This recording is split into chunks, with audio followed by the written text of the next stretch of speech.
Gridiron Grinder! Hut hut hike! All right, it's Friday night, Gridiron Grinder time. I'm Ryan. With me, as always, is my buddy James. Just a couple of dudes hanging out, talking about what's going on in the NFL each week. This is episode 178 of Gridiron Grinder. And for tonight, we're going to kick things off with Name That Stadium, like we always do. Then we're going to cover our recap of the news from this past week. After that, we're going to, probably part of the recap or at the end of the recap, whatever, we're going to cover the NFL honors information that came out, talk about the Hall of Fame class. And then once that's done, we'll move over to the main part of the show, which is going to be our Super Bowl preview tonight. And last but not least, we'll close it off with question of the week, which I kind of got to think of on the fly here, James, but we'll do that, right? So, how's it going tonight, bud? It's going good. How's it going with you? Oh, And pretty good. Pretty good. if you need to think of something on the fly, go for it. But I have a good one All right, already then locked I'm and just loaded. gonna put it on you tonight, man. As I mentioned to you a couple days ago, I got bit by the COVID bug again, and so I've just been, I got a little bit of prep work in today, but not as much as I would normally have liked to have done. So, if you got a question, by all means, you're the guy for tonight. All right. Yeah, I think I got a good question. Unless you go that direction at some point, then Sure. I'll. You just stop me and be like, "Hey, whoa, whoa, save it." Yeah. All So, right. Well, why don't in the meantime, why don't you take the ball and run with it, do some name that stadium for us. all right. So this week I'm at the stadium that's at the Super Bowl, just for those people that want to play, because nobody fucking plays anymore. Um, you know, It's been a traveling while. around different stadiums that host NFL games. First person gets it right. We'll give you an extra special shout out, bookmark it. You can show off to all your friends how smart you are. Um, Last week, again, like I said, nobody played. So, hey, no shout outs. But I was at the Arrowhead Stadium. So I kind of hinted at it that it was my early Super Bowl pick, but last week, and kind of told people basically where I was because I was at the other team stadium the week before and told them I wasn't theirs. But and maybe people just aren't watching anymore or paying attention. uh, yeah, I think that's probably part of it, unfortunately, but yeah, it's all good, man. I mean, it was always kind of sporadic when we got takers, and so, maybe one of these days we'll get a nice little surprise. Yeah, maybe, hopefully.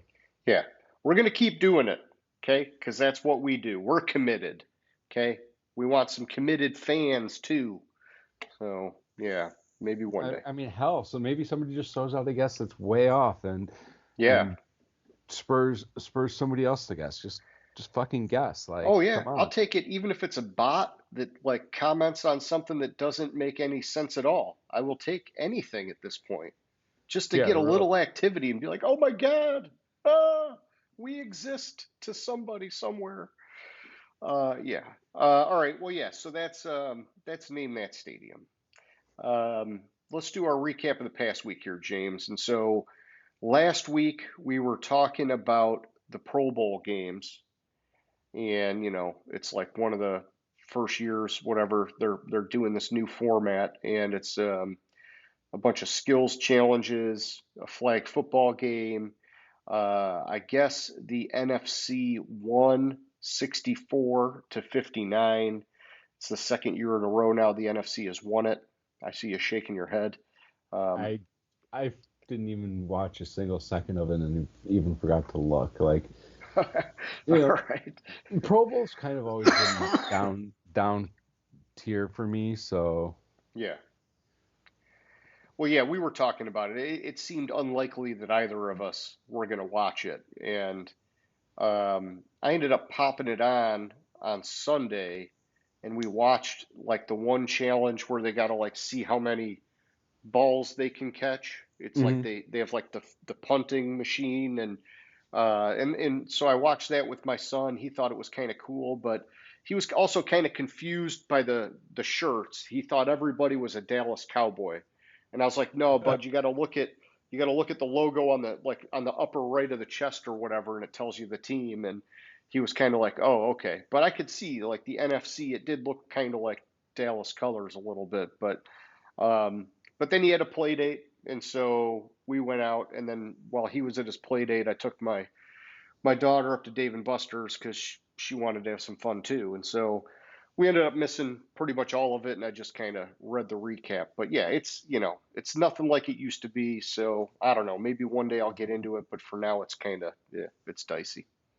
Yeah. So it's just like when they stopped playing real football, like even like when they stopped playing real football, like was it like 10 years ago, where it was just like you might as well fucking just like not have the game because nobody's playing and nobody's actually trying and Yeah. nobody's getting tackled, and it's like, I lost a lot of interest. Oh yeah. Yeah. I mean, I remember like the one year it was like, man, like the Antonio Brown peak of his career. He's in the Pro Bowl and he's like playing every freaking position Hmm. because it's just like a joke now. Like anybody Yeah. can do anything and nobody cares. And I was like, hey, it's great he's having fun, but I'm like, man, it's like what did the game turn into? Yeah, and it's just like, not knocking it because it's football, but like I kind of like, I like the skills, but like the skills like challenge now they have now is just like fucking bullshit anyway. So Yeah, it's like a that's field not day even for worth it. yeah, it's like a elementary school field day, Exactly. tug of war and stuff like that. And I mean, I did see they had that I don't know, like the coolest catch or whatever, the best catch, and Puka Nakua was like wakeboarding and did a flip or whatever and caught a ball, and it's like, all right, well that's fine, whatever, like you're, maybe we're just getting too damn old, James. I'm Hmm. sure the younger audience is like freaking just chewing that stuff up, but you and I were like, ah, man, we want to see somebody get fucking laid out and score a touchdown and whatever. So Yeah, laid out, score a touchdown, fucking pour the actually. Gatorade on the coach. That's as exciting as we want to see it get. Yeah, so, but it is what it is. Like they're trying to get different audiences engaged, which I can understand. It's just Yeah. Yeah. not for me. All right. Well, in other news, I saw that Spain is going to be hosting a Yes. regular season game in 2025.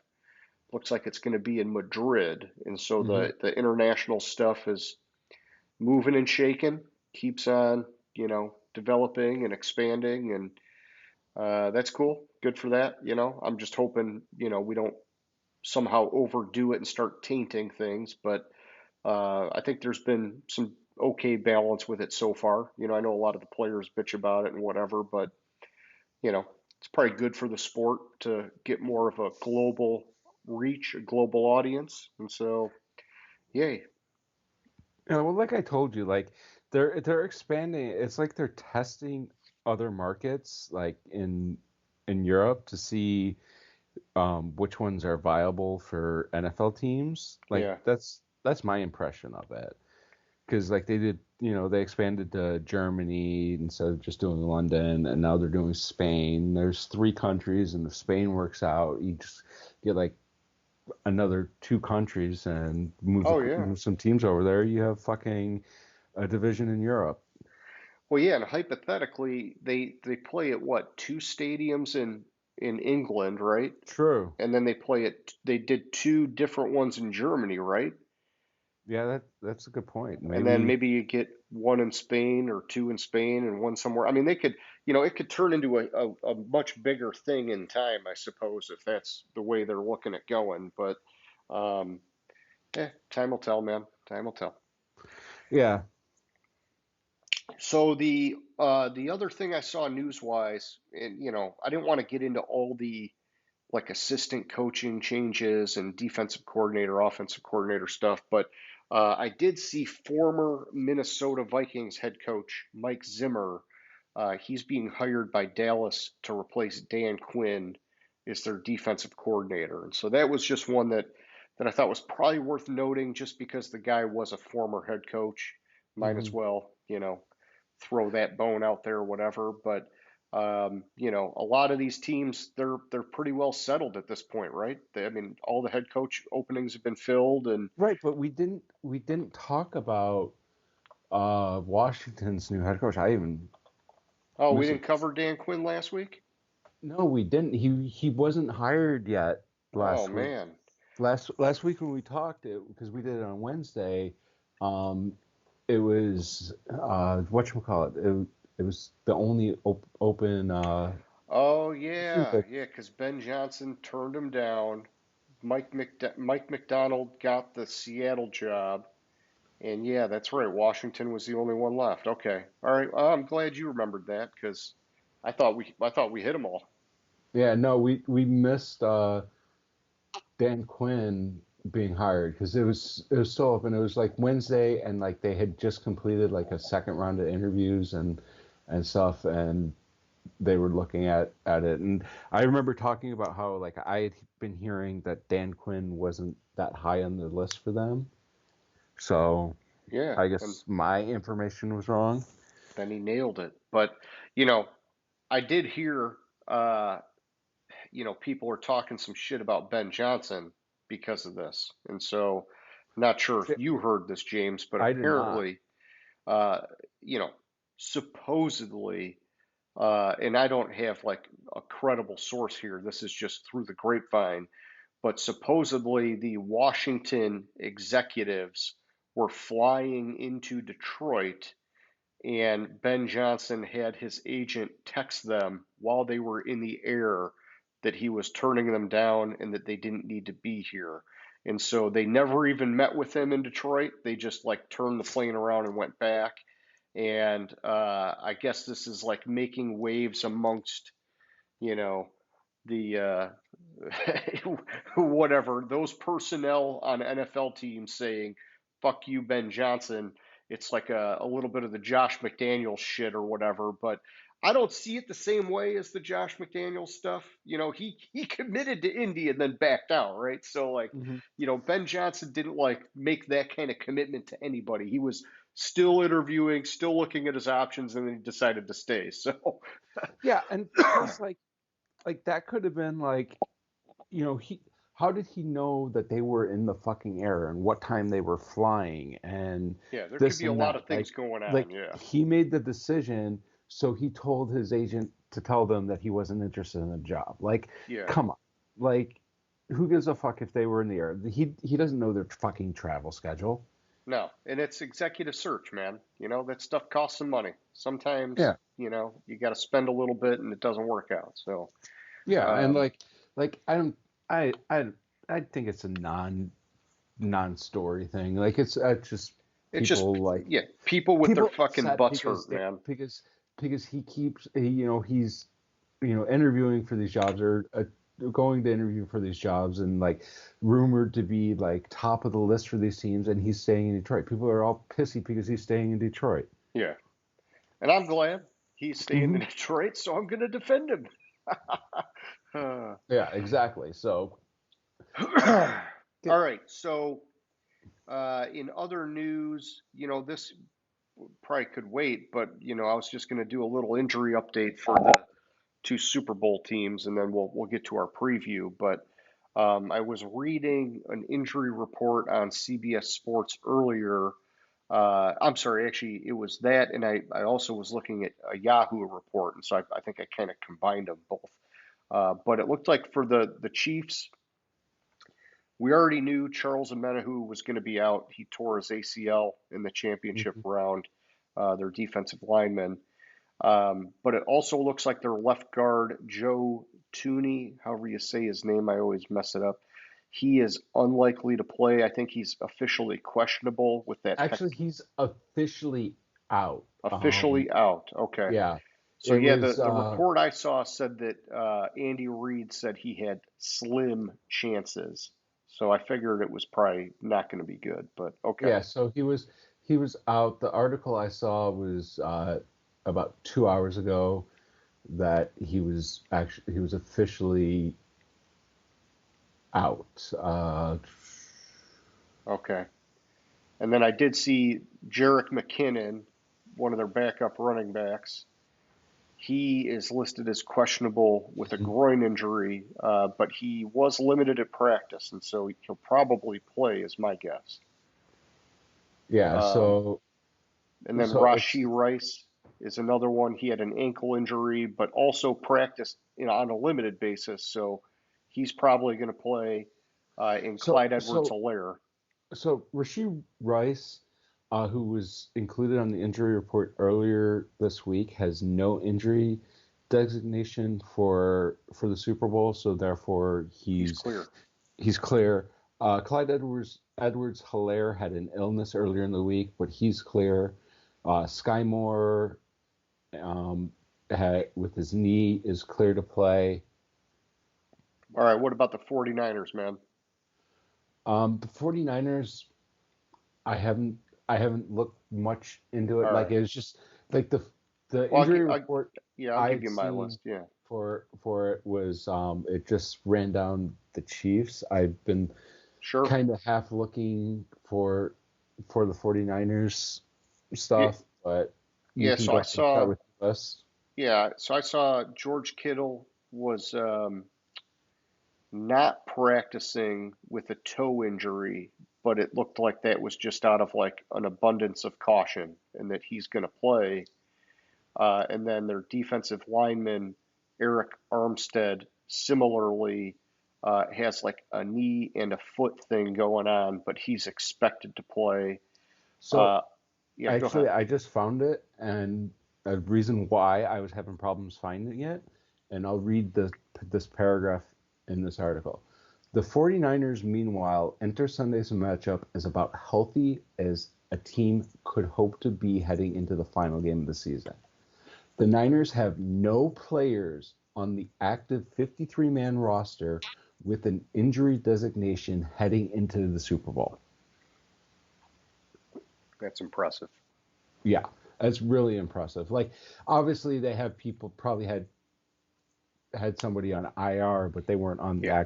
active roster and haven't been for a while. But nobody with injury. It was George Kittle had toe potential, had a toe issue, and Armstead had knee foot issue.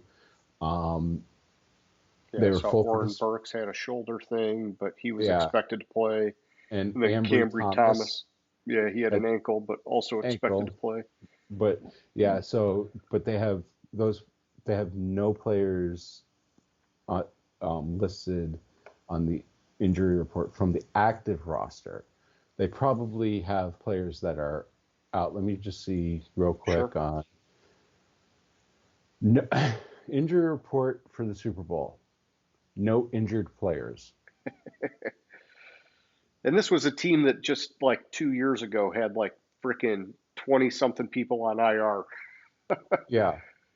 So because when you look at like that can't that wait let's I have to go into this further like they because like for Kansas City like people that were on IR and or have been on IR um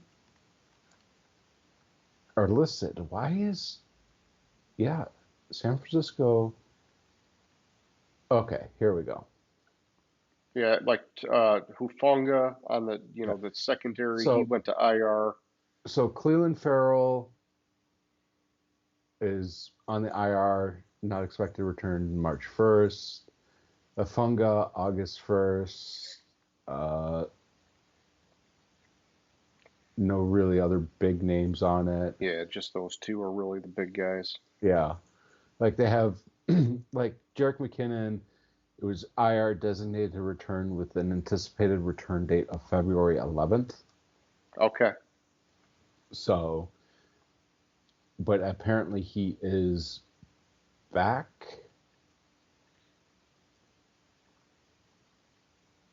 Because he's but he's I'm sorry, that's Kansas City. Whoa.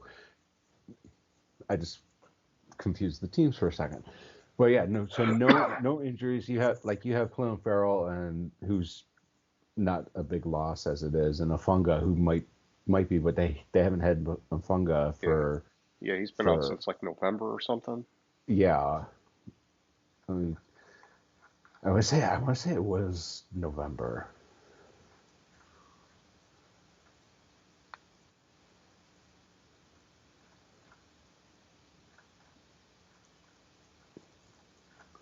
I just have to find the fucking 49ers because it's like all the injured players. So like all mixed in. Clelin Ferrell's been out since January 20th. Okay. So that's when he went on IR. Afunga, November 21st. Okay. But like I said, Clelin Ferrell's not that big a loss anyways. He's just like, he was a rotational player. Yeah. Yeah, and they got, they made that trade for what's his name? Young.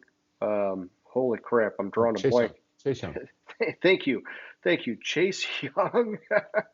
Oh, yeah. COVID brain. Yes.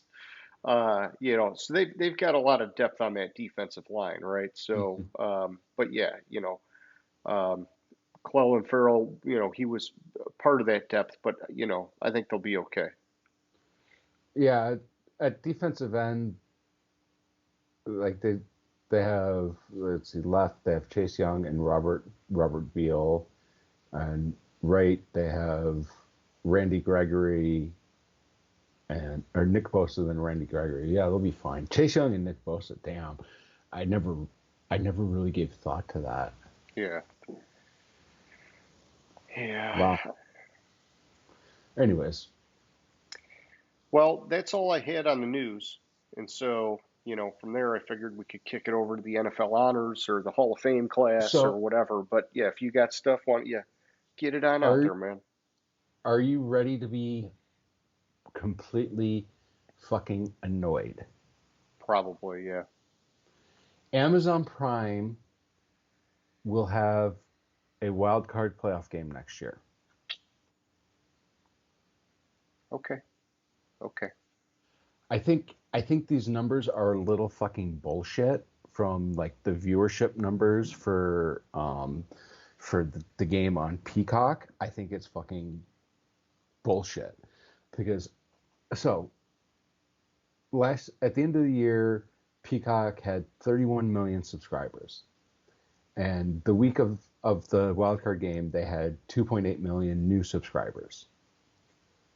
They announced their average viewership for the wildcard game. Hold on, let me see if I can find it. It was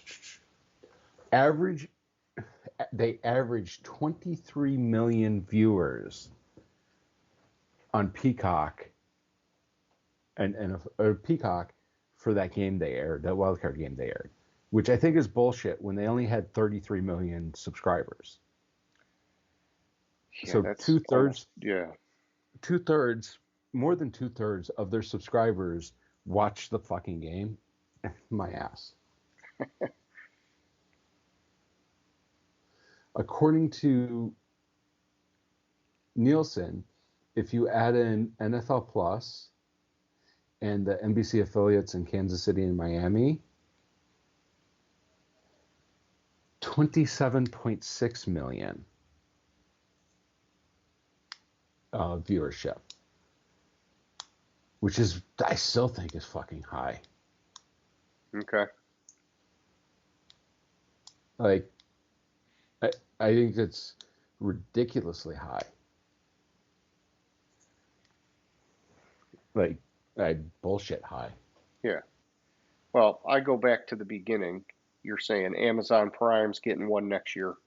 Yeah. And so Amazon's just another way Prime's, that they're forcing you to buy another streaming service. Well, see, the thing of it is it's expected that the payment from Prime is going to be more than the payment that NBC Universal gave the NFL for the one game. Okay. So for the wild card game this past this past year, NBC Universal paid $110 million for the rights to the game for one game. Gotcha. And it's expected that Amazon's going to pay more than that Yeah. for the one game. Because apparently with the wildcard games, there's 6 wildcard games, and each of the partners, NBC, CBS, ESPN, and Fox, are guaranteed one game. The 5th game rotates between, what did it say? The fifth game rotates between NBC, CBS, and Fox, and then the 6th game is up for bid annually. Okay. I just think it's fucking bullshit. Like, fucking stop putting NFL games on streaming only services. Yeah. Just making it harder and harder, making us pay more and more. Yeah, but I mean, we already pay enough for fucking like cable and just to watch one fucking game, and then you charge like 400 or $600 a year for whatchamacallit, Sunday Ticket, which is streaming only, which is fucking bullshit. Like, I hear you, man. I hear you. I feel your pain. All right. Let's keep it moving. You want to do some NFL honors stuff, James? You got that yeah. list you want to run us through? All right. So let me get that webpage. Who won some awards? All right. So MVP is no surprise. It was Lamar. Yeah.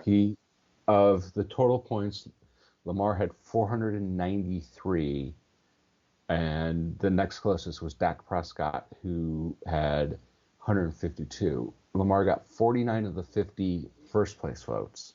Okay. Josh Allen got one first place vote, which the person that didn't vote Lamar Jackson, put Lamar Jackson first place, put him fucking third place.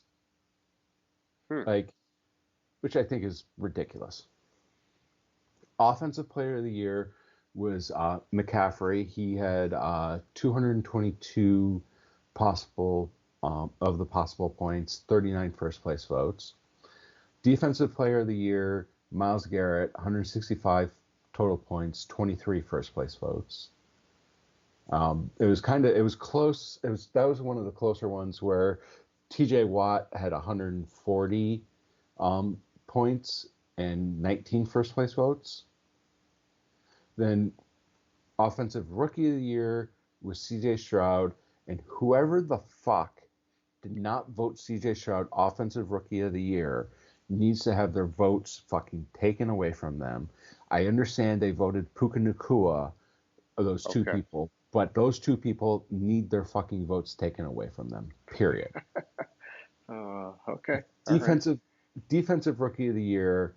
It was a fairly close race for first place votes, with Will Anderson Jr. getting 16 of them, and Jalen Carter and Kobe Turner getting 14 each. So those were. Comeback Player of the Year was Flacco, who didn't get the most first place votes. DeMar Hamlin got the most first place votes. Flacco got 13 of the possible 50 first place votes, with Hamlin getting 21. But a bunch of fucking people, let's see, that's 8 people didn't even have DeMar Hamlin voted for. Yeah. So he ended up second, 11 points behind. Coach of the Year fucking pisses me off again. It doesn't piss me off. No, it does piss me off. Coach of the Year was a fucking tie. So it went to the coach that got the most first place votes, which was fucking Kevin Stefanski. Yeah. Why the fuck did he get Coach of the Year? What about DeMeco Ryans? DeMeco Ryans. Yeah. No, I think I'm not trying to defend Stefanski. I like him as a coach, but I think part of it is that, Nick Chubb went down in week 1 or week 2? and then you had Deshaun Watson go down, and then they brought in Flacco, and somehow they still made that playoff run. I think people were kind of looking at that as like, oh man, they overcame a whole lot, right? And then especially the division they play in and whatever. But no, I D'Amico agree. I think, Ryans took a fucking 4-win team to a yeah, 10-win team. yeah, I think Houston or Detroit should have been, you know, right up there. But yeah, I thought it was a strange one myself, man. So I'm just trying to give you my insight of why it might have been that way. Yeah. Cam Hayward from the Steelers got Walter Payton Man of the Year. Good for him. Assistant Coach of the Year. And this is, again, fucking pisses me off. Jim Schwartz, Yeah, just to defensive get blown coordinator out in the for the playoffs. Browns, just to get blown out in the playoffs, got fucking 25 first place votes and won Assistant Coach of the Year. Yeah. The FedEx Air and Ground Player of the Year Players of the Year were Brock Purdy and McCaffrey. Makes a little bit sense. Because I think that one has to be teammates, a quarterback, Okay. running back duo. Sportsmanship Award went to Bobby Wagner. Celebration of the Year went to Tommy DeVito for his, I don't even remember it, his Italian inspired celebrations. Okay. Whatever. Moment of the Year was CeeDee Lamb's 91-yard touchdown reception from Dak Prescott against the Lions. Boo. They had to get their little jab in against the Lions somewhere, Yeah, right? Not winning an award wasn't good enough. We got to find a way to stick it to them. exactly. That one. Fuckers. There are a lot of fucking plays that now I can't think of them, but like there were a lot of other plays that I would be like, oh, that should be moment of the year, or Yeah. that could be moment of the year, like fucking one of C.J. Stroud's ridiculous pick a play on any of those ridiculous comeback drives he did. Oh yeah. Or I mean hell. Yeah, any of the zillion-yard receptions that Tyreek Hill had. Yeah, Like exactly. early in the year, dude, they were every one was like 50 plus yards. Yeah, wasn't there like there was like a kick return for a touchdown or a punt return for a touchdown that you could have picked? I'm sure there was. Yeah, especially nowadays when, they don't even exist anymore, basically. Yeah, I mean to fucking get the jab at the Lions, and that touchdown was really early in the fucking game. It didn't change the game that much. It was what, like, it was the first quarter, wasn't it? I don't even remember what part of the game it was, but I want to say it was like the Cowboys' second possession. okay. Oh, here it is. It was with 3:40 left in the first quarter. Third and 13. Detroit up 3-0. Man, come on. Bullshit. Such a critical moment. Yeah, such a critical moment in the game that Yeah, you couldn't have picked like a game-winning touchdown or something. You're picking a first quarter big play. yeah, Oh, whatever. I mean, hell, like I would have been fine if it was I actually the play that it should have been, which shifted the fucking game. Well, no, never mind. That was in the playoffs. Damn. It was just, like I was thinking about the Ayuk catch. Like that shifted the game right there. yeah. But that was playoffs. Hey, forget it, man. Forget it. It's all All good. Another jab at the fucking Lions. So, is that the list? Is that all Yeah, of it? that's the full list. All right. So, do you also have the list for the 2024 Hall of Fame class? I do. Okay. Why don't you give us that, my man? All right. I'm going to start with the one with the voters fucking getting it right for a fucking change and putting Devin Hester in the Hall of Fame. Yeah, that's fucking awesome, dude. He he literally changed games. Yeah, it was mostly as a kick returner, um, but he had 14 punt returns for a touchdown, 5 kickoff returns for a touchdown, and didn't he have like what was the 20th? Oh, it was the field goal return for a touchdown Okay. or something. Like because he had it lists 20 and it says 14 punt, 5 kick, and an additional return TD. But I mean, he has the league record of 20 overall return touchdowns. Yeah, it was just freaking amazing watching Mhm. him play, man.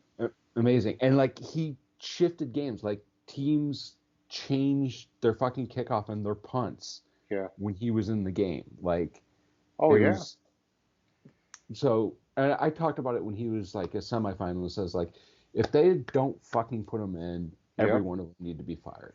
Yeah, and I mean, I go way back, man.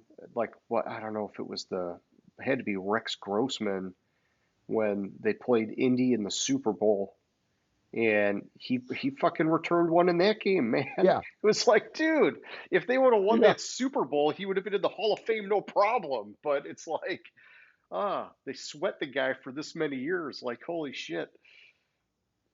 yeah. Then additionally, Dwight Freeney went in. That's another no brainer. Yeah, big Andre time sack Johnson. master. Andre Johnson's another no brainer to me. The thing with him that surprised me was that they were talking about how he played at the end of his career in Tennessee. Man, I don't even remember him in Tennessee. He played for Tennessee. Yeah, so I think it was saying for 2 years in Tennessee at the end. I remember him playing in Houston, obviously, and then Yeah, I only I remember him very, on a limited basis. I remember him in Indianapolis, but I don't ever remember him being in Tennessee, man. he never played for Indianapolis. I thought he played for Indiana. Yeah, 2015 he played Oh, for the Colts. I'm And then sorry. okay, the Titans in 16, so it was one season for them. But um, I'm sorry. I looked up Tennessee Titans trying to look up Andre okay, Johnson. So I see Houston and Tennessee, and I was like, wait a minute. yeah, I want to see if I can find some stats on him because man, I just don't. So in Tennessee, he played in 8 games. He started 4 of them. He had 9 receptions for 85 yards. Yeah, that's why I don't remember it. Yeah, In and then even Indy, he had Indianapolis, he 500 played. yards.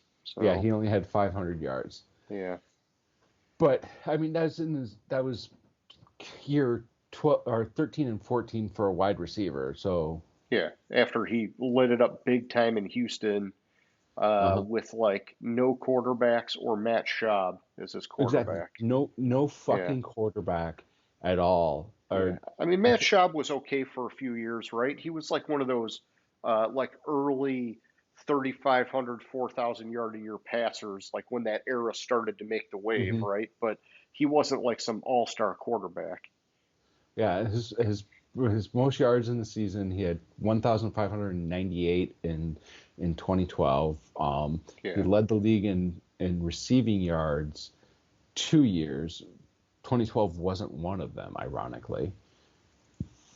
yeah, he was Um, like the Calvin Johnson before Calvin Johnson. mhm. He had 70 touchdowns in his career. I'm sorry, yeah, 70 touchdowns in his career. Uh, little bit of struggles late with fumbling the ball, but I mean, 2014, so year 12, he fumbled 3 times, but he had outside of that, he had besides those three, he had seven total. Or he had 10 total fumbles in his career. 7 of them lost. Gotcha. Three of the fumbles and 3 of the lost ones happened his last year in Houston. Okay. Played in 4 playoff games, had 400 average 300 or not average, had 358 yards total in the playoffs. His 2011 averaged 100 yards a game. in the playoffs. In 2012, he had 78 yards average per game, 7-time Pro Bowl. Like, I mean, a complete no-brainer for the Football Hall of Fame. Yeah. Yeah. Another one that was a no-brainer for the Football Hall of Fame was Julius Peppers. Oh yeah, dude was a beast. Dude was a beast. He had 90. He had total. He retired fourth all-time in sacks with 159 and a half. 97 of them were when he was in Carolina. He had 10 interceptions. As a defensive lineman. Yeah. Four of his interceptions he returned for a touchdown. As a defensive lineman. As a defensive lineman. This is it. His rookie season, he had 12 sacks, 5 forced fumbles, and 1 interception in 12 games. That's a fucking sack a game. Yeah. Ridiculous. The next one I don't know much about. It's a modern era player. It was Patrick Willis. Oh, dude, he was a freak linebacker for the 49ers, but he didn't have like a super long career. He like basically retired, didn't, was like, had a couple injuries and was just like, I don't want to do it anymore. And I mean, like everybody said when he retired, oh man, if he would have played a few more years, he's a Hall of Famer. But because because he cut it short, some people didn't think it was going to happen for him. Yeah, like so like I'm looking at the time when he played, and that's like it was like really right when I moved to California, where I kind of lost touch with football for a couple years. But yeah, he had 100 tackles in 6 of his 8 seasons. Yeah. The 2 seasons he didn't have 100 tackles. One of them he only played in 6 games, and the other one he had 97. Yeah, he was like the next great linebacker after Ray Lewis, and he just had a short career. And it was like the same thing kind of with like Luke Kuechly. You remember him from Carolina? Yeah. Like him and Patrick Willis were like regarded as like, they were going to take the torch from Ray Lewis and be the next guys. And then both of them retired early because they got hurt and they didn't want to fuck with it anymore. Yeah. And you know what? Actually, now that I'm looking at it and talking about it, I remember him. I just forgot his name. Yeah, because I mean, I'm looking at it right now. He made the Pro Bowl in 7 of his 8 seasons. Mm-hmm. So I mean, he was good. The one season he didn't make the Pro Bowl, he played in 6 games. Yeah, so he got hurt. Yeah. And then the dude was a beast, and it looks like he was an All-Pro. 6 of the 8, he was an All-Pro, yeah. Including his fucking rookie year. five of those 6 were first team All-Pro as well. Yeah. No, I liked Patrick Willis a lot, man. He was he was a beast. But hey, man, it's a brutal sport. Injuries take a toll. And then you had the senior selections, which was Randy Gradisher, okay, who he played for the Broncos in the 70s and 80s. He was a linebacker. The article I found says he was one of the foremost linebackers of his generation, but he didn't make the Pro Bowl. He was a modern era finalist from 2003 to 2008, but never made it. And then he got got selected this year as a senior finalist. He was the all-time leading tackler for the Broncos with 2,049 when he retired in 1983. Nice. He had 19 and a half sacks, 20 interceptions, 13 fumble recoveries, and 4 defensive touchdowns. Okay. And he was Defensive Player of the Year in 78. And there was also Steve McMichael, 1980 first-round pick, He was on the Bears defense Okay. in '85, the '85 Super Bowl winner. He was two-time Pro Bowler, two-time All-Pro, with first year being that.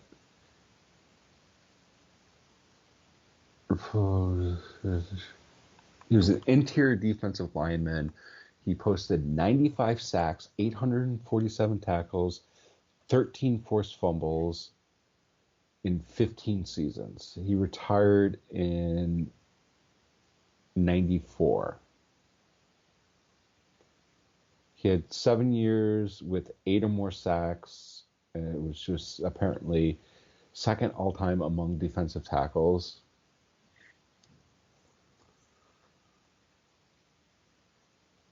And that's the list. I don't remember. It's a little bit before, like he was wrapping up or he was tailing out his season when I really started paying attention to football. And Gradishar, I was way before me.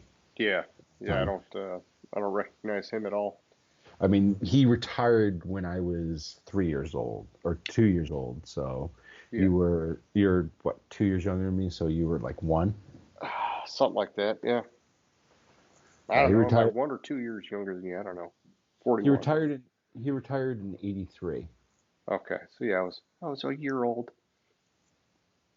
Not that anybody needs to know that. I will scrub that from this video. Yeah. Uh, So that's the Not like I list. care.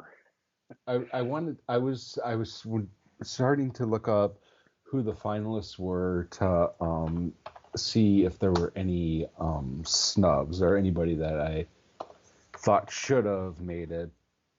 But that's a pretty solid Okay. list of people that made it. People that didn't make it that were finalists, uh, should be a Hall of Famer, should be a Hall of Famer, should be a Uh, Hall of Famer. Oh my Antonio gosh. Gates was one of them. Oh, Yeah, so here's the list. Here's the list of the modern era finals. Eric Allen should be a Hall of Famer. Jared Allen should be a Hall of Famer.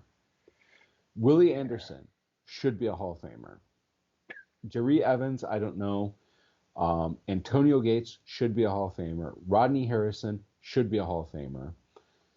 Torrey Holt should be a Hall of Famer. Fred Taylor should be a Hall of Famer. Reggie Wayne should be a Hall of Famer.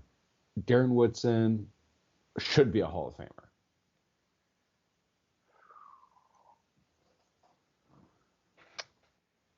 Wow. That's a bottleneck. Then that's the problem with like Antonio Gates. I don't know why the fuck Antonio Gates is not a Hall of Famer. Yeah, his should have been I a mean, slam dunk. yeah, it was his. Yeah, okay, it was his first year of eligibility, but it was also Julius Pepper's first year of eligibility. So I don't know. I have an issue with It's that because one. tight ends don't get no love.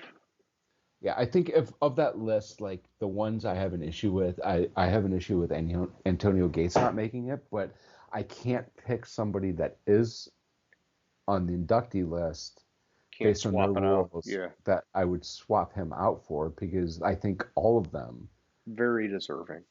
very deserving. I also think Torrey Holt's very deserving of being in the Hall of Fame. Yep, me too. But I understand Andre Johnson making it over Torrey Holt because Torrey Holt did a lot of his damage and had a lot of his success with Kurt Isaac Warner Bruce. Yeah, and Isaac Bruce and so greatest show on turf. Yep. yeah, Andre Johnson had no fucking help. No, He he had was the no fucking beast. quarterback. Yeah. So Well, that's the Hall of Fame class of 2024. all right. Well, thanks for breaking it down, my man. That takes us to our Super Bowl preview, the main event here, man. And the first thing to mention with the Super Bowl preview is we probably should have mentioned it last week, but you officially won the bet after the championship round. Good for you. I fucking hate you. No, I'm just kidding. I've had I did good in the playoffs, and kids were born, and I just fucking tailed off. That's 2 years in a row that you won both the regular season and the playoff bet. So congratulations. Thank you.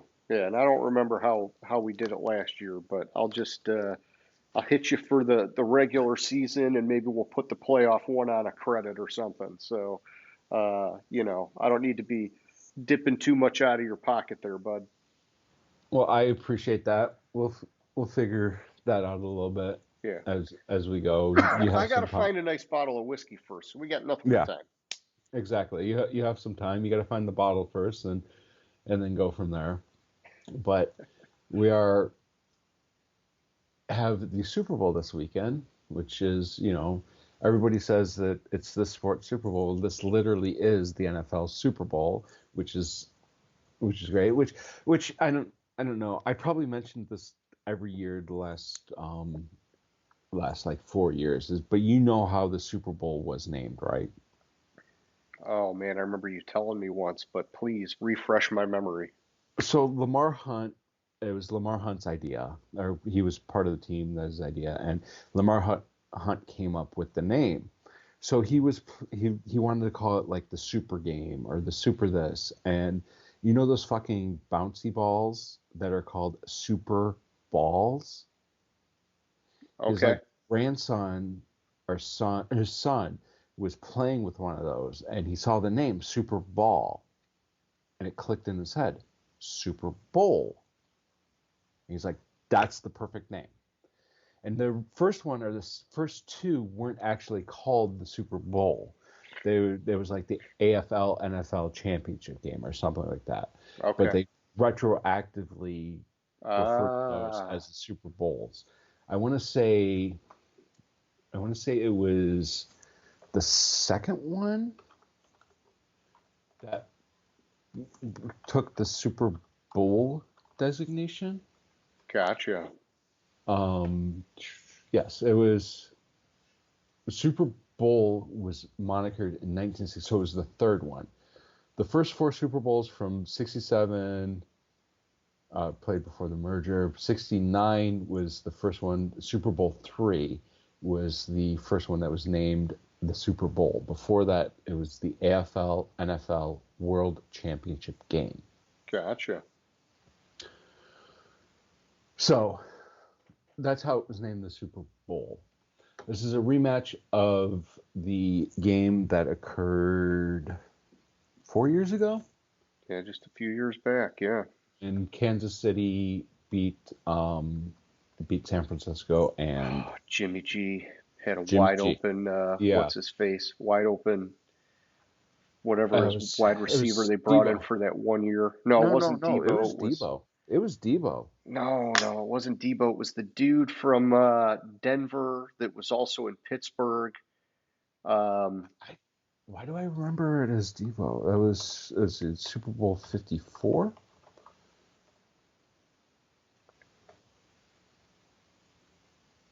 Super Bowl 54.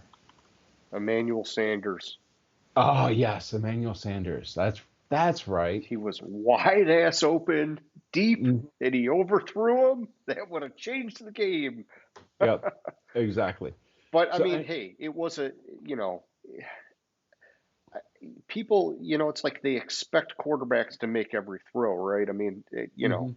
it was still not like a guaranteed throw for any other quarterback, man. It's not like it was that bad, Yeah, but it it wasn't that sucked bad. because it's only it only gets that much criticism because he was so bad in the fourth quarter, Mhm. regardless, that it was just Yeah, like, wow, like he was throwing to empty spaces, man. It was like so nasty. yeah. The good news for those people with kids out there, young kids out there, is there will be a simulcast on Nickelodeon Yay, with slime time. they're going to be using SpongeBob characters and Oh, Teenage Mutant Ninja Turtles. all right, good to know. How they're going to do it, I don't know, but it's going to be probably like the playoff broadcast a couple years ago that they did, and just having I don't know, SpongeBob. Who did they say it was going to be? Who's the hijinks guy in SpongeBob? Uh, I don't know, dude.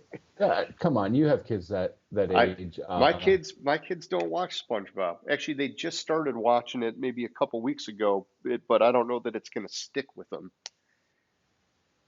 It's so they have their lineup is from simulcast. It's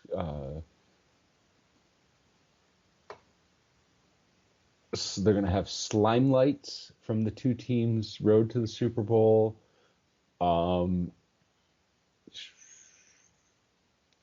They're going to make it fun appar- for the kids, man. apparently, they're gonna have a realistic fish head, but recapping the highlights from the slime lights. They're gonna have post Super Bowl party. It's gonna. Anyways, so yeah, so they're having it on um, Nickelodeon at the same time, which will be great because it's great for the kids, get them interested. Oh, that's good. That's another good question for the question of the week. But so to the game itself.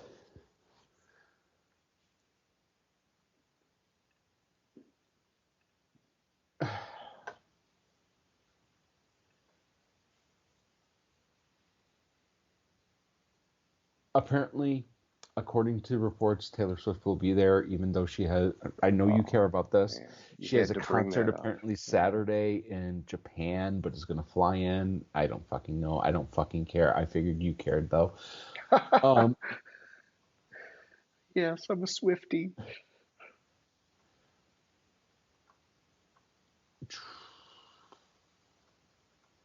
where the fuck are my notes? I can give you my notes while you're looking yours up. All right. So what it boils down to me is, and this is an interesting stat that I think you'll find weird. Every Super Bowl that's been a rematch of a previous Super Bowl, the team that won the first game won the second game, Okay. except for Miami beating Pittsburgh in the 70s on their third try against Pittsburgh. Okay. So yeah, so for the second one, For the it's always second the first one, team. it's always the first team that won, Gotcha. Okay. which I thought was weird. How many times has that happened? Do you know? I can look. I'll look it up real quick. But Okay. it's I'm just curious. Is it like six times or, four times or? so obviously it happened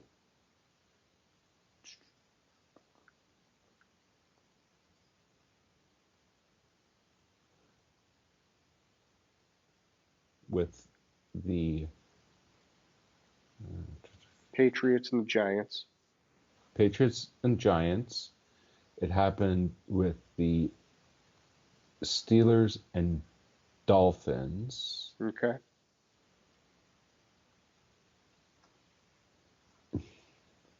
Actually, let me do it this way Sure. because I'm trying to go through the list and then remember.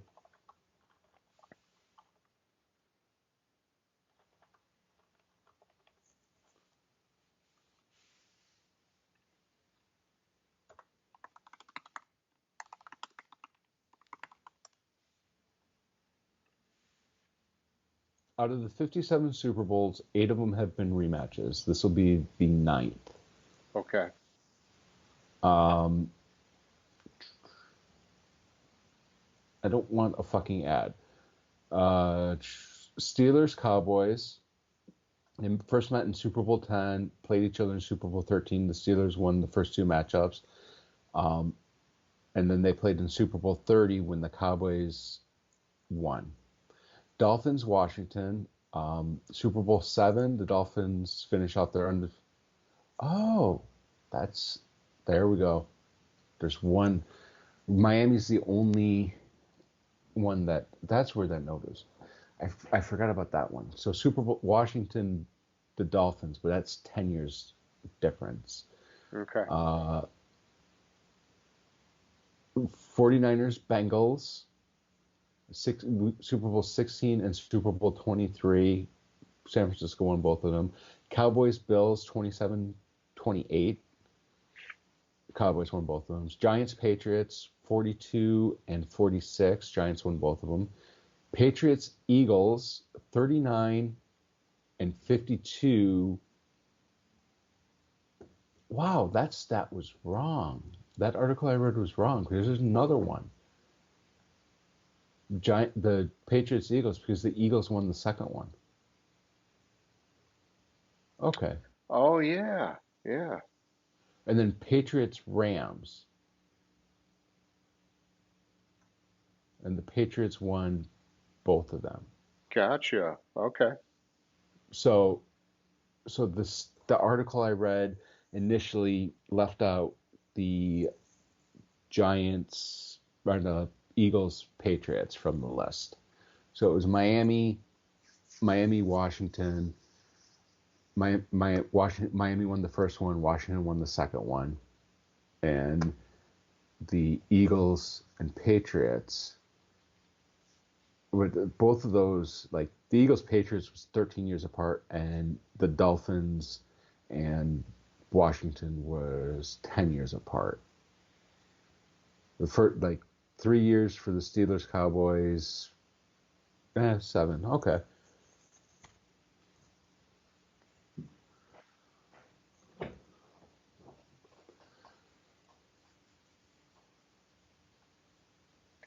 Yeah, and so I saw the spread is what, 2 points for San Francisco, Yeah, like in their favor. yeah, it's San Francisco's favored by 2 points. And it I'm looked like just it so was a pissed off low that over under, 47.5. it is a low over under, and that's going to be the key for Kansas City winning the game. Yeah, Is it get their being a defense to lock them down. low Yeah. scoring game? Defense locks them down. Um, the key for San Francisco to win the game is Purdy not playing like he did in the first half against Detroit and against Green Bay.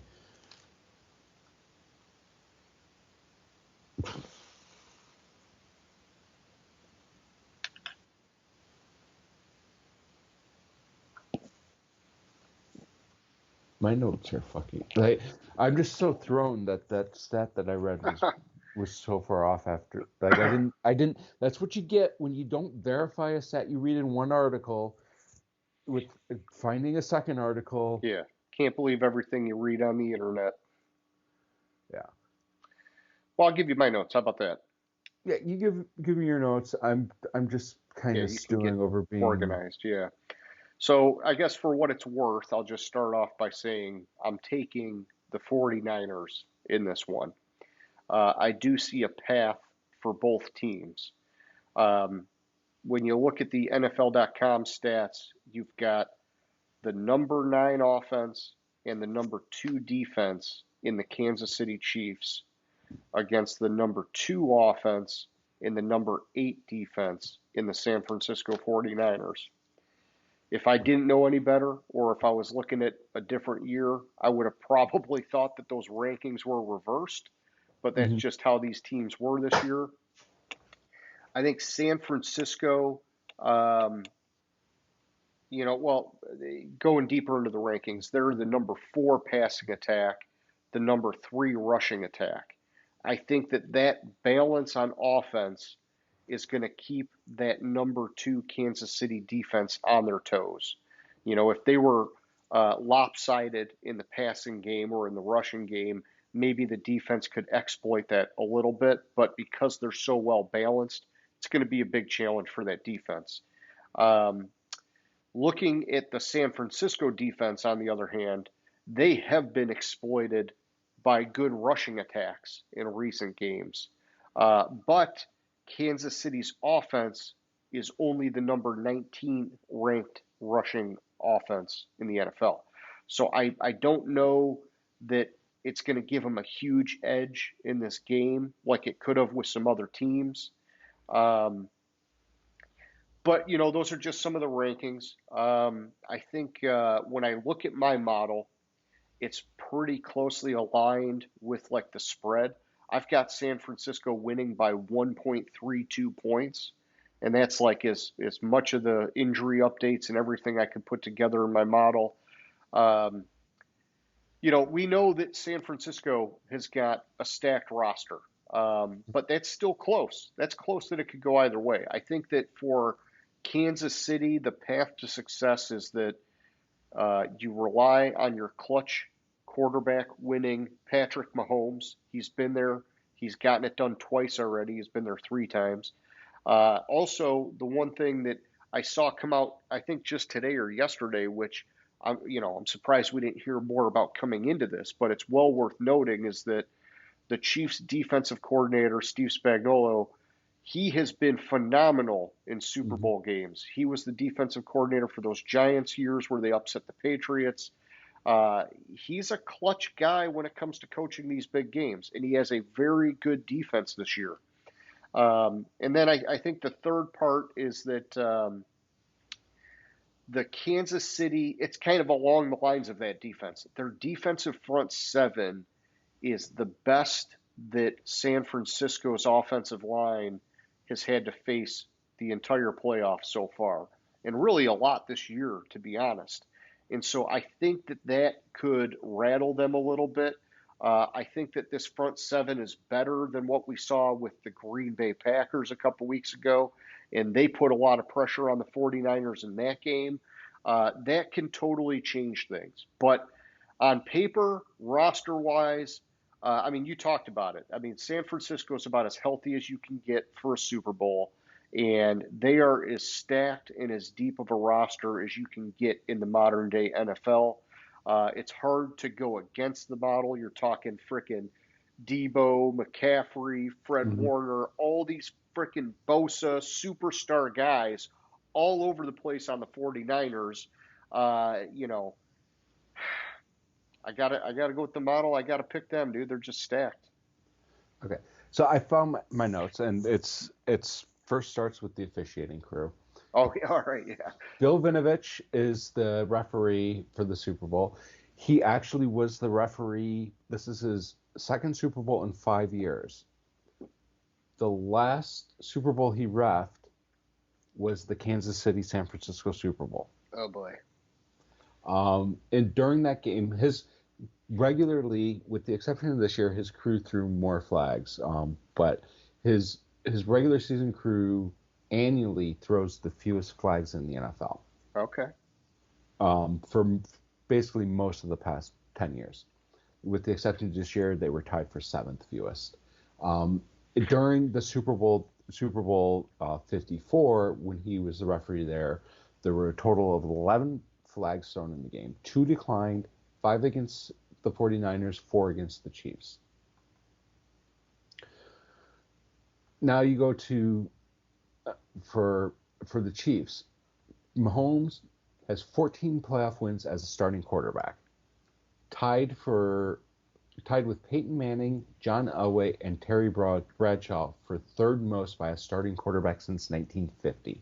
Pretty nuts. Kelsey has had 8 postseason games with 100-plus receiving yards, tied with Jerry Rice for the most in NFL history. During the regular season, the Chiefs receivers dropped 6.2% of the passes thrown to them. During the postseason, it's dropped to 3.3%. Yeah, that's huge. This season, is that correct? Is that total? Let's see, 17 and 6 and no 5. Okay, 20. Yeah, this season the Chiefs are 13-2, including the playoffs, when holding opponents under to 20 points or less. Okay. They are 1-4 when they allow 21 or more points in a game. Gotcha. This year. Really showing how defensive they've been this year. Yeah. Keys defense. The 49ers have led only 22.9% of game time in this playoffs. It's the second lowest percentage of a team leading leading in the postseason entering the Super Bowl. The lowest was the 94 Chargers. Okay. They're the fourth team to have both a 4,000-yard passer and 4 players with 1,000 scrimmage yards in a season, but they're the first one to make the Super Bowl. Purdy has had a 91 QBR in the second half of games this postseason, uh, compared to 59 QBR in the first half. 49ers have allowed on average 22 points per game in this. I'm sorry, have averaged scoring 22 points per game in the second half versus 7 average in the first half. Kicker. I'm going to go to the kicker. Yeah, you have to. You have to bring it up. Is. I'm glad you're bringing up the kicker. Jake Moody has missed 4 kicks in the past 3 games. Yeah, not good. He's a rookie, he's highly drafted rookie. He's 3 of 6 on field goals and 9 of 10 on extra points. During the first 16 games of the regular season, he was perfect 58 for 58 with extra points, and he missed 3 field goals.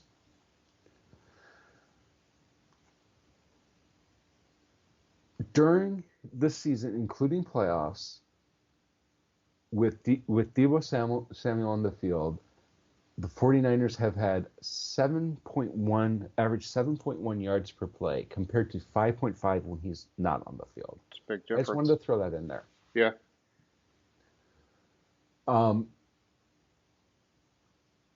So what it goes down to, and for me, and my model actually has Kansas City winning the game. The 49ers are the second team to reach the Super Bowl without covering the spread in any of their playoff games prior to the Super Bowl. The other team to do that was the 2007 Patriots, who were a 12.5 point favorite against the Giants in Super Bowl 42, and we all know who won that game. And a 12-point favorite. Man, that's such an insane spread. Interestingly, I don't know if I have ever, in my time paying attention to sports, paying attention to football. I didn't go in and look up stats for this, but because they're favored in the Super Bowl, San Francisco will have been the favorite in every game they played this season. No shit. Wow. Which is crazy. Yeah. In the Super Bowl, favorites are 36 and 21 outright. Okay. And 27, 28, and 2 against the spread.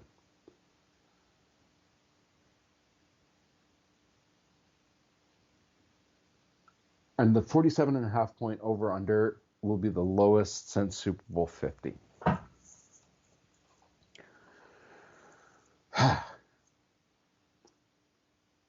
There's my rundown of all the games. And, some guys playing the halftime show, which who gives a fuck? Yeah.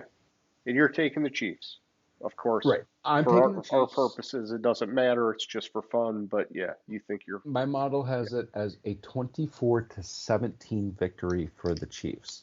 Okay. In fact, how I could see this game going late in the game, late in the fourth quarter, Brock Purdy gets in the red zone, has a chance to tie the game, throws an interception, game over. Gotcha.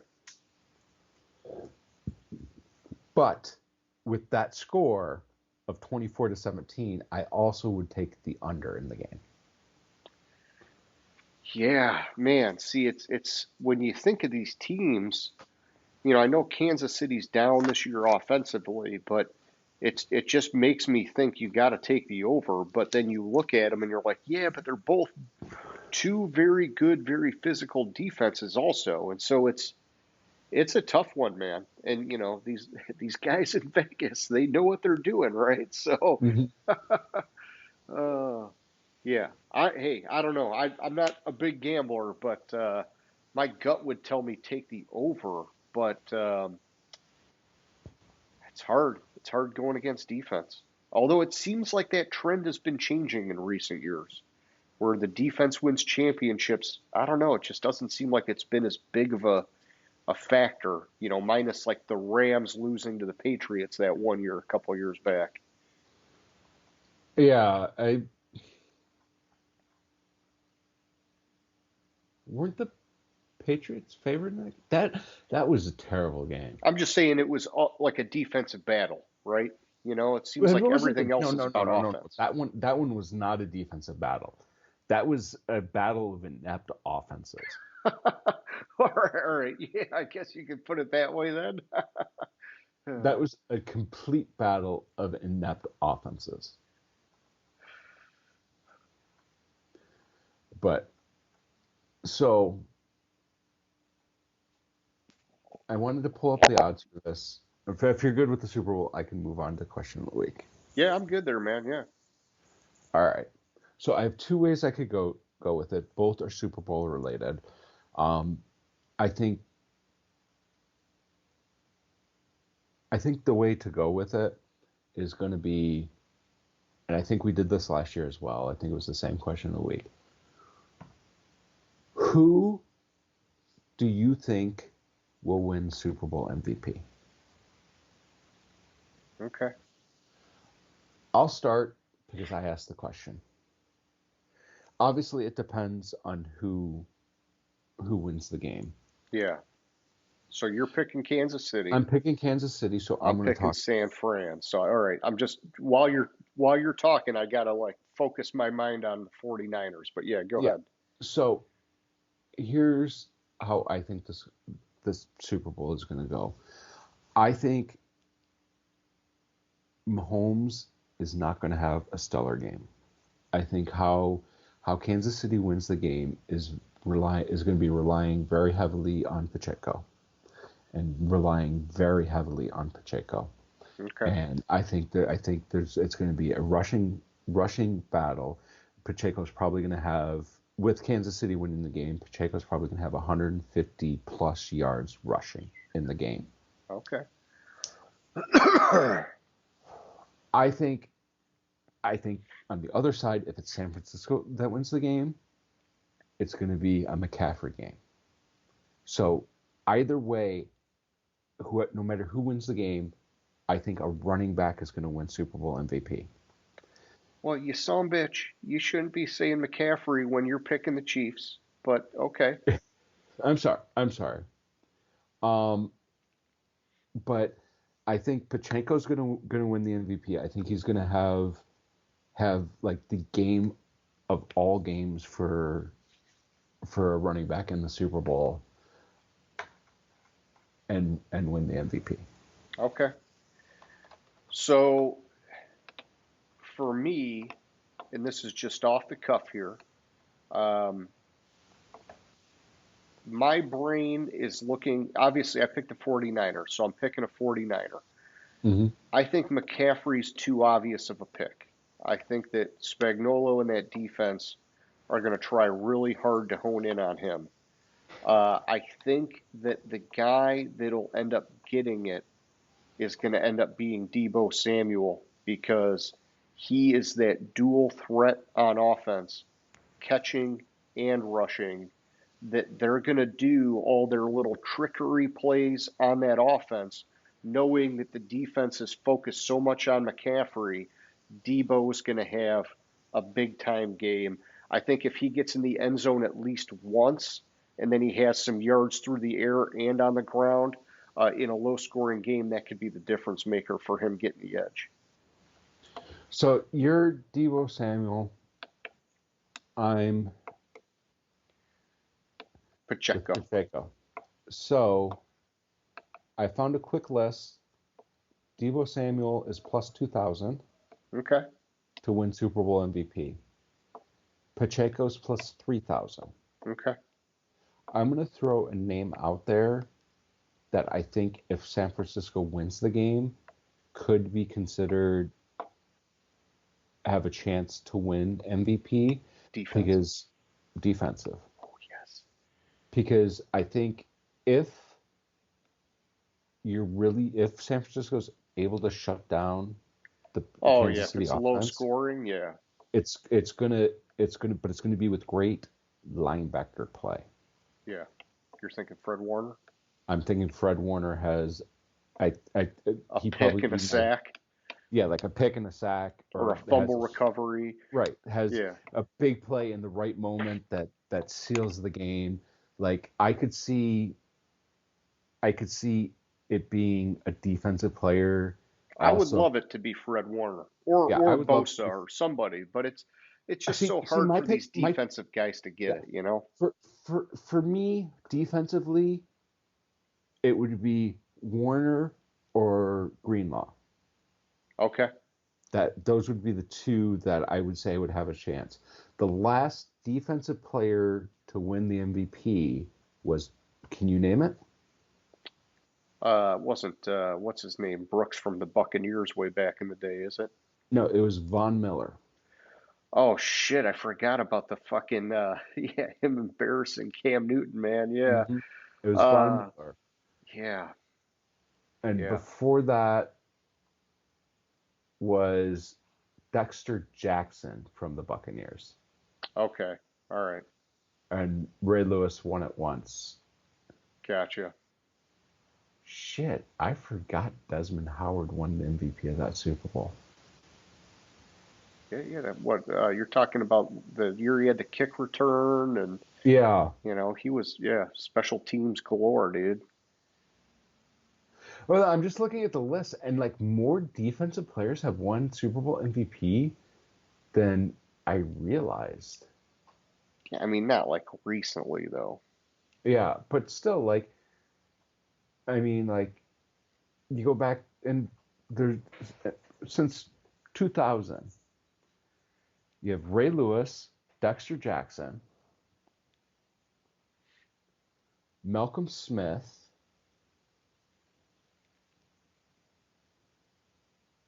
Von Miller. You have four in the last 22. 4 and 22 years. Right, but outside of that, so I'll go through the list of non-defensive players from then. Let me see. Tom Brady. I'm sorry. Let's start with Kurt Warner, Tom Brady, Hines Ward, Peyton Manning, Eli Manning, Santonio Holmes, Drew Brees, Aaron Rodgers, Eli Manning, Joe Flacco, Tom Brady, It's all Nick quarterbacks, yeah. Foles. Oh, there we go. Julian Edelman. So Santonio So Holmes, Julian Edelman, three non-quarterbacks, and Cooper Kupp. four Santonio Holmes, non-quarterbacks. Julian Edelman, Cooper Kupp. I thought you Three. named one other guy. Oh, Hines Ward, four. So the So same number. four defensive players, four wide receivers, and then the rest are quarterbacks. Exactly. 16 quarterbacks or whatever, 18 quarterbacks, something. Yeah. Six, Or yeah, whatever, like however 17. many years. 4, 8, and then, you're talking 22 years Yeah. The, or yeah. 23. So it's very heavily, and that's probably why if you look at, where did that list go? Where did it go? Where the fuck did I go? Where the fuck?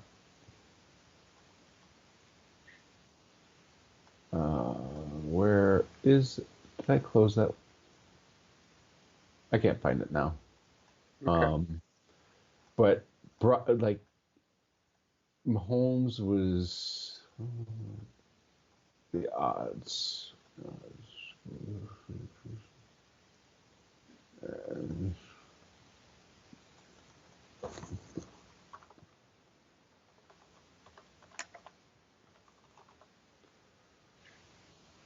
All right, here we go. Betting odds MVP. It was so Mahomes was plus 130. Brock Purdy was plus 225. Then McCaffrey at plus 450.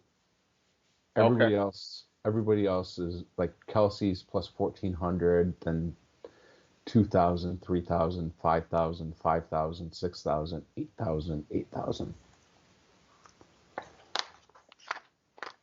Vegas knows what they're doing, man. Mm-hmm. But it's because it's always the fucking quarterback. Yeah, it's a popularity contest. Yeah. But anyways, so the other question I was going to ask was, what's your favorite prop to look at for the Super Bowl? But I went with MVP. Yeah, see, I don't do a whole lot of the bets, but I always hear people they love doing like the coin toss for the Super Bowl, and I'm like, hey, whatever, that's fun, right? But Mm-hmm. I'd have to look at the list of them, and then I'm sure one of them would stick out for me. Yeah.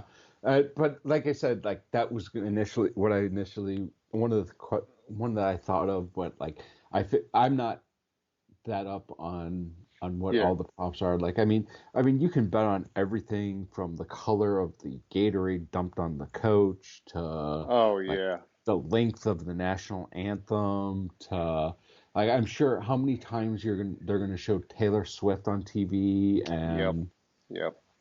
See, I'd whatever the rather fuck they I'd want. rather do the old school get in on some squares. You Yeah. know, that for me is fun.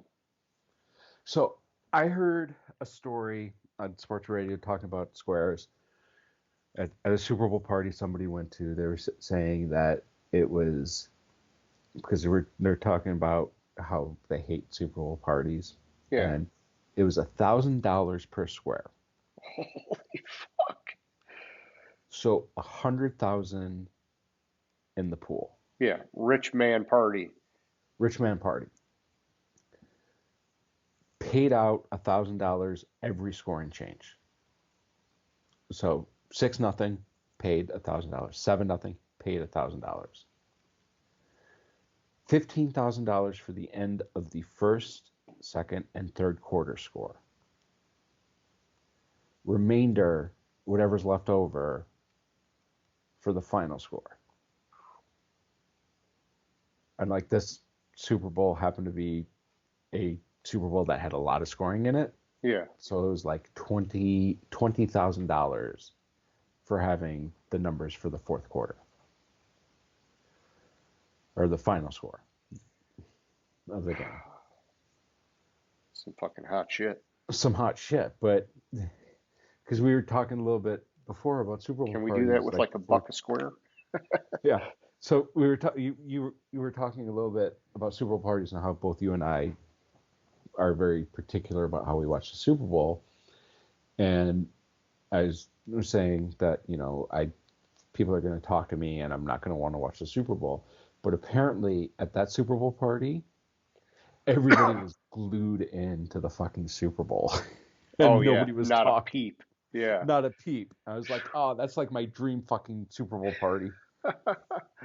uh, yeah. I think for me, oh man, it's like just chill, have a whiskey, watch the game, maybe get some pizza, just focus, enjoy it, you know, because I'll go nuts to it, right? Like if it's a Hmm. good game, I'll be like screaming and yelling by myself because that's like how Yeah. much I like it. But yeah, I don't want to be at a party where I'm distracted, and then it's like, I miss a big play. And for the Lions, game against the 49ers, I was at sort of like a smaller party for that event. And I ended up missing the Gibbs fumble. And dude, it drove me nuts because I'm like, it would never happen if I was just watching the game at home. But that's the risk you take when you go to parties is that you can miss that Hmm. big play, and then it's like, ah, shit, like, you're kicking yourself. Not that you can do anything about it, right? But you want to see it live when it happens. Yeah, no, totally. And it's just, I just don't want, I don't want to be bothered. I I just want to watch the fucking game and leave me the fuck alone. Yeah, simple as that, man. Simple as that. Yeah. Yeah, and now that my son's into football, it's like, hey, I'd love to watch the game with him, but unfortunately, I'm under the COVID quarantine, so I'll be I'll be rolling solo like it or not. Yeah. Well, Unfortunately or fortunately. Yeah, Well, I mean, you can't see your kid, but yeah. No, I think it's unfortunate that I don't have the option, but yeah. it's it's a blessing in disguise because yeah, I will fully enjoy just getting to watch it on my own. Yeah, I hear you on that. Yeah, and I'll probably text you or something through the game. Maybe I'll hit my Facebook Messenger up. I don't know. YouTube might not like us advertising for them.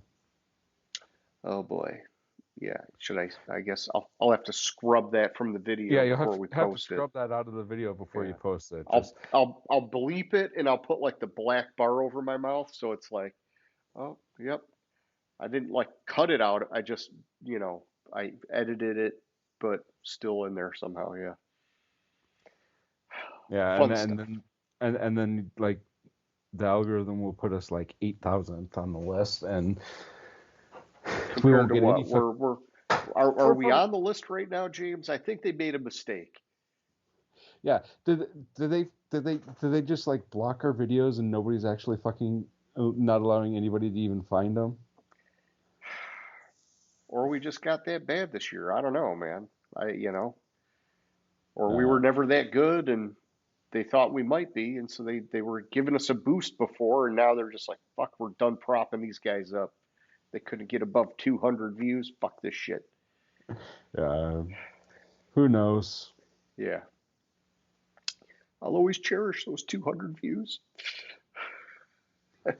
Hey, what I hear when you say that is, wait, we got 200 views? That's fucking awesome. Yeah. I thought it was good. I was actually just talking to somebody about it. They were like, dude, that's like 200 people. And I'm like, yeah, probably like four of them were me, right? But like, I don't know who these other 196 people are. Who knows? Maybe it was like 5 people going back 20 different times. And if that's the case, then bless their hearts. Yeah, no shit. Oh man. All right. Well, that's about all I got, man. You got any closing thoughts? No, that's about all I got. Okay. Well, hey, for anybody who's watching, we hope you guys like the show. If you are going to a Super Bowl party, just be safe, be smart. Hmm. There's going to be a lot of idiots on the road, and so just be careful. But otherwise, hit that subscribe button, like the video, and yeah, whichever team you're on, just have fun with it. So, James, like always, man, I'll catch you later. It was a good time. All right, sounds good. Have a good one. Gridiron Grinder. Hut hut hike.